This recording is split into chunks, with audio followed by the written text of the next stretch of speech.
டிவிகேவோட official பேஜ்ல இப்போ upload பண்ணிருக்காங்க. இதுல சொல்லி இருக்கிற விஷயங்களை நம்ம சேனல்ல 3D அனிமேஷன் வியூல பார்க்கலாம். அதுக்கு முன்னாடி இந்த மாதிரி news and facts 3D animation வியூல பார்க்க நம்ம அனிமேட்டட் ஹெட்லைன் சேனலை சப்ஸ்கிரைப் பண்ணி வச்சுக்கோங்க. இந்த ரூல்ஸ் அண்ட் ரெகுலேஷனை பார்க்கறதுக்கு முன்னாடி கிரவுண்டோட லேஅவுட்டை புரிஞ்சுக்கிறது மட்டும் இல்லாம நம்ம விஜய் எந்த பக்கத்துல இருந்து வருவாரு, எந்த இடத்துல நின்று பேசுவாருன்னு பார்க்கலாம். இந்த கிரவுண்ட்ல தான் டிவிகேவோடைய எலெக்ஷன் ரேலி ஆர்கனைஸ் பண்ணிருக்காங்க. இந்த கிரவுண்ட்ல இந்த இடத்துல தான் ஸ்டேஜ் இருக்கும். மட்டும் இங்க நின்று தான் அவர் பேச போறதா இருக்காரு. ஸ்டேஜ்ல இருந்து மக்களை பார்க்க நீளமான நடைபாதை ஒண்ணு இருக்கு. இப்போ டிவிக்கு அபிஷியல் பேஜ்ல என்ன சொல்லிருக்காங்கன்னு பார்க்கலாம். வாட்டிலும் மாபெரும் எல்லை பாதுகாப்பு சுவர் அமைக்கப்பட்டிருக்கும். பாதுகாப்பு எல்லை சுவர் அமைந்திருக்கும் இரு பக்கங்களிலும் மொத்தம் 20 மருத்துவ முகாம்கள் தயார் நிலையில் இருக்கும்.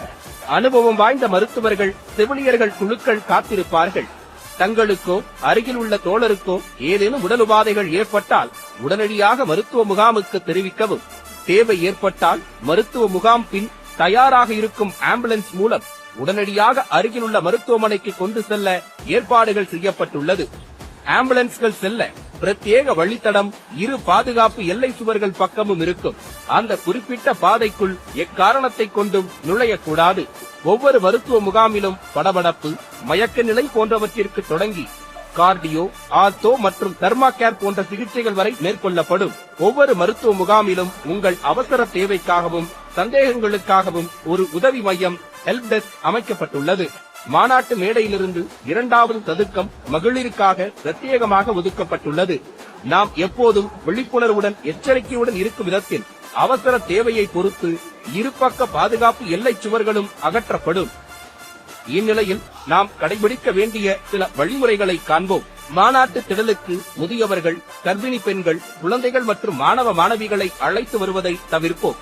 மாநாட்டு வளாகத்திற்குள் தொழில்நுட்ப கேமரா மற்றும் ட்ரோன்கள் உபயோகிக்க அனுமதி இல்லை. பட்டாசுகள் உள்ளிட்ட பொருட்களை மாநாட்டுக்கு கொண்டு வர வேண்டாம். கழக தோழர்கள் இருசக்கர வாகனங்களில் வருவதை தவிர்க்கவும். குடிநீர் குழாய்களை உபயோகப்படுத்தும் போது தண்ணீரை வீணாக்க வேண்டாம். குழாய்களை பாதுகாப்பாக பயன்படுத்த வேண்டும். பாதுகாப்பு கருதி மாநாட்டு திடலுக்குள் அமைக்கப்பட்டுள்ள LED திரைகள், ஒளிபெருக்கிகள் மற்றும் மின் விளக்கு கம்பங்களின் அருகில் செல்வதை முற்றிலும் தவிர்க்க வேண்டும்.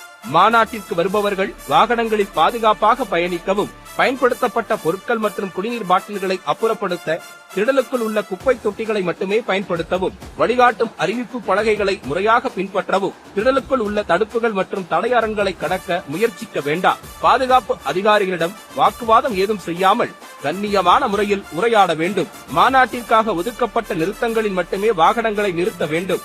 மாநாட்டு திடலில் போதுமான கழிவறைகள் அமைக்கப்பட்டுள்ளது. நமது கழகத்தின் கண்ணியத்தையும் கட்டுக்கோப்பையும் எப்போதும் போல் காக்கும் விதமாக அமைதியை கடைபிடிக்கவும். இறுதியாக இந்த மாநாட்டில் கலந்து கொள்ளும் நாம் அனைவரும் ஒரே குடும்பம். நாம் ஒருவரை ஒருவர் பரஸ்பரத்துடனும் நமது தோழர்களை அக்கறையுடனும் கனிவுடனும் பார்த்துக் கொள்ள வேண்டும். குழாய்களில் பிடிக்கும் தண்ணீர் முதற்கொண்டு தாமாக முன்வந்து கொடுக்க வேண்டும். நாம் ஒரு குடும்பமாக நமக்கான அரசியலை நமக்கான தலைவருடன் சேர்ந்து வென்றெடுப்போம். வெற்றி வாகை சூடுவோம்.